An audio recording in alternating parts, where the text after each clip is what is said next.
எல்லோருக்கும் இனிய காலை வணக்கங்க. நாம் இருக்கிறது புரட்டாசி பௌர்ணமி. புரட்டாசி பௌர்ணமி அன்னைக்கு நம்ம எங்கே வந்திருக்கோம்னு பார்த்தீங்கன்னா, பின்னாடி தெரியுதுங்களா? திருக்கழுகுன்றம் கோயிலுக்கு கிரிவலத்துக்காக வந்திருக்கோம். இந்த கிரிவலத்துக்கு போகிறதுக்கு முன்னாடி நம்ம சிவனை போய் கும்பிட்டு வந்துட்டு கிரிவலத்தை ஆரம்பிக்கலாம். கிரிவலத்தோட கான்டென்ட்டை, கிரிவலத்தோட ஒவ்வொரு ஸ்டெப்பையும் நான் உங்களுக்கு ஷேர் பண்ணிக்க விரும்புகிறேன். அதுக்காக தான் இந்த வீடியோ ரெக்கார்ட் பண்ணுறேன். வாங்க வீடியோக்குள்ளே போகலாம்.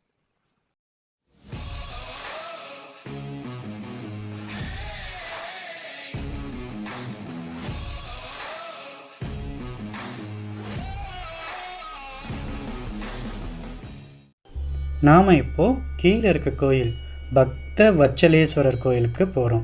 இங்கே வந்து அம்மன் பேர் திரிபுர சுந்தரி அம்மன். இந்த பக்த வச்சலேஸ்வரர் அப்படிங்கிறதுக்கு உண்மையான தமிழ் பேர் பார்த்தீங்கன்னா அன்பிற்கினியவர், அன்புடையோர் அப்படிங்கிற மாதிரி ஒரு அர்த்தம் வரும். இந்த கோயில் வந்து திருக்கழுகுன்றம் ஊர் வந்து செங்கல்பட்டுலேருந்து 14 கிலோமீட்டர், திருப்பூர்லேருந்து 14 கிலோமீட்டர், மகாபலிபுரத்துலேருந்து 17 கிலோமீட்டர் ரேஞ்சில் வருது. ஸோ நீங்கள் இந்த கோயிலுக்கு வரதுக்கு இந்த மாதிரி ரூட்டை பழக்கப்படுத்திக்கோங்க. இந்த கோயில் பக்த வச்சலேஸ்வரர் கோயில் வந்து ரொம்ப அருமையாக இருக்குது. 4 பக்கமும் 4 ராஜகோபுரம், கிழக்கு பார்த்த ராஜகோபுரம் இல்லாமல் வடக்கு, தெற்கு, மேற்குன்னு கோபுரம் இருக்குது. அதே மாதிரி யானைப்பீடம், அதில் தான் வந்து சிவன் இருக்கார். அதே மாதிரி இந்த கோயிலுக்குள்ளே போகிறதுக்கு முன்னாடி இன்னொரு கோபுரத்தை தாண்டி தான் போகிற மாதிரி இருக்குது. ரொம்ப அருமையாக செதுக்கியிருக்காங்க உள்ளே இருக்க சிற்பங்களெல்லாம். இதை பார்க்குறதுக்கே நம்ம வந்து ஒரு 3லேருந்து 4 மணி நேரம் ஸ்பெண்ட் பண்ண முடியும். அந்த அளவுக்கு நல்லா நேர்த்தியாக இருக்குது உள்ளுக்குள்ளே இருக்க சிற்பக்கலைகள் பார்க்குறதுக்கு. இந்த கோயிலை சுற்றி வந்துட்டு கோயிலில் ஏகப்பட்ட சன்னதிகள், விநாயகர் சன்னதி, சிவனோட 2-3 சன்னதி இருக்குது. இதையெல்லாம் பார்த்து மனசு குளிர்ந்து நாம் மலை சுற்றி வரத்துக்கு, கிரிவலத்துக்கு நம்ம ரெடி ஆகிக்கலாம்.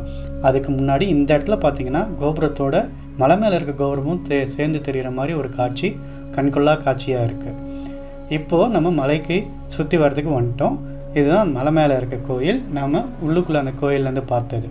எப்போவுமே இந்த மலை சுற்றுறதுக்கு ஆரம்பிக்கும் போது விநாயகரை வேண்டிக்கிட்டு ஆரம்பிக்கிறது நல்லது. அது மாதிரி திருக்கழுகுன்றத்தில் மலையடி வாரத்தில் இருக்க விநாயகர் பேர் அரசடி விநாயகர். இந்த அரசடி விநாயகர்கிட்ட வேண்டிக்கிட்டு மலை சுற்றுறது நல்லா நடக்கணும், எந்த ஒரு பிரச்சனையும் வரக்கூடாதுன்னு வேண்டிக்கிட்டு நாம் மலையை சுற்ற ஆரம்பிக்க போகலாம். இந்த மலை மேலே இருக்க கோயிலில் கழுகு வந்து மதிய நேரத்தில் வந்து பிரசாதம் சாப்பிடும் அப்படிங்கிறத நான் கண்கூடாவும் பார்த்துருக்காங்க. அந்த ஃபோட்டோவை தான் நான் வந்து இதுக்கு நமக்கு ஃபோட்டோவாகவும் வச்சுருக்கேன். நம்மளோட வீடியோ இண்டக்ஷனில் பார்த்துருப்பீங்க நீங்கள். இதுதான் அந்த அரசடி விநாயகர் கோயில். விநாயகரை கும்பிட்டுட்டு நாம் இப்போது இங்கே இருக்க கோபுரத்தையும் மலை மேலே இருக்க கோபுரத்தையும் தரிசனம் பண்ணிவிட்டு மலை சுற்றுறதுக்கு ஆரம்பிக்கலாம். இந்த மலைகளுக்கு ஒரு நல்ல ஒரு காரணம் என்னென்னு பார்த்தீங்கன்னா, நால்வர்கள் வந்து இந்த மலையை சுற்றி வந்திருக்காங்க. அவங்களுக்கு இந்த நால்வர்களுக்கு நால்வர் கோட்டைன்னே ஒரு கோயில் இருக்குது. அதையும் நம்ம இந்த மலை சுற்றி வரும்போது பார்க்கலாம். இந்த மலையை சுற்றி மொத்தம் 12 தீர்த்தம் இருக்குது.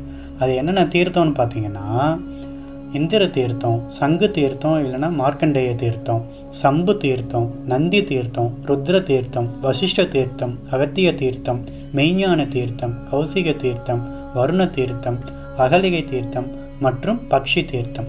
இதில் சங்கு தீர்த்தத்தில் ஒரு மண்டலத்துக்கு விடிய காலையில் தண்ணி குளிச்சுட்டு நீங்கள் திருமலையை வலம் வந்தீங்கன்னா உங்களுக்கு மனசில் இருக்க எந்த ஒரு கஷ்டமான நிலையும் கரைஞ்சி போயிடும் அப்படிங்கிறது பக்தர்களோட தீவிரமான நம்பிக்கை.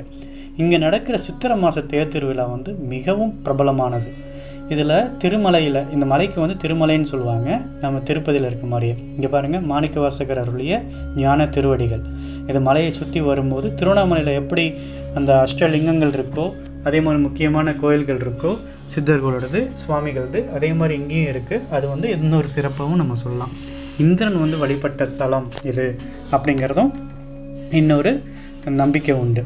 இதில் சங்கு தீர்த்தத்தோட புகழ் பற்றி நம்ம பார்த்தோம்.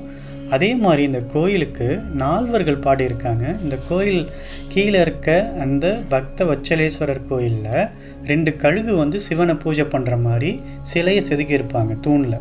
அதுவும் பார்க்கறதுக்கு ரொம்ப கண்கொள்ளா காட்சியாக இருக்குது. இதை நீங்கள் உணரதான் செய்ய முடியும். வந்து நேராக பார்க்கும்போது அந்த உணர்ச்சி வரும் பாருங்கள், ஒரு பக்தி உணர்ச்சி, அதுக்கு அளவே இல்லை அப்படிங்கிறத கண்டிப்பாக சொல்லுவேன் நான்.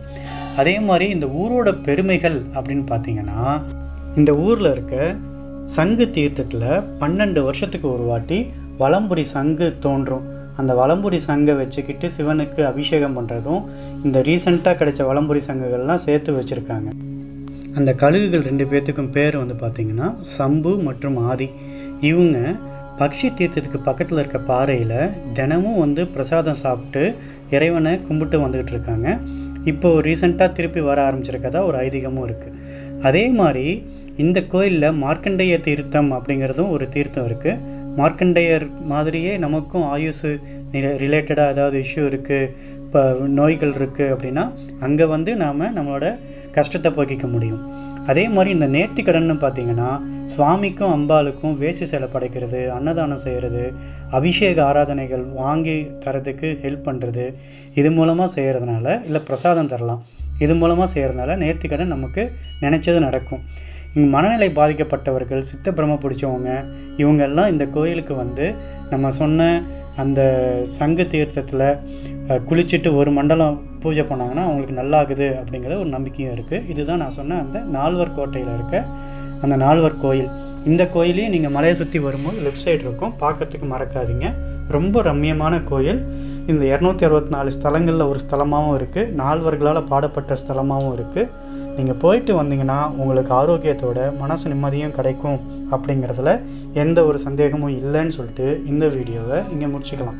வீடியோ பிடிச்சிருந்தா வீடியோவை லைக் பண்ணுங்கள், வீடியோவை உங்கள் ஃப்ரெண்ட்ஸ் அண்ட் ஃபேமிலிக்கு ஷேர் பண்ணுங்கள், வீடியோ பற்றின கமெண்ட்ஸை ப்ளீஸ் ஆட் பண்ணுங்கள். அதோட மறக்காம சர்ப்ரைஸ் பண்ணுங்கள். தேங்க்யூ.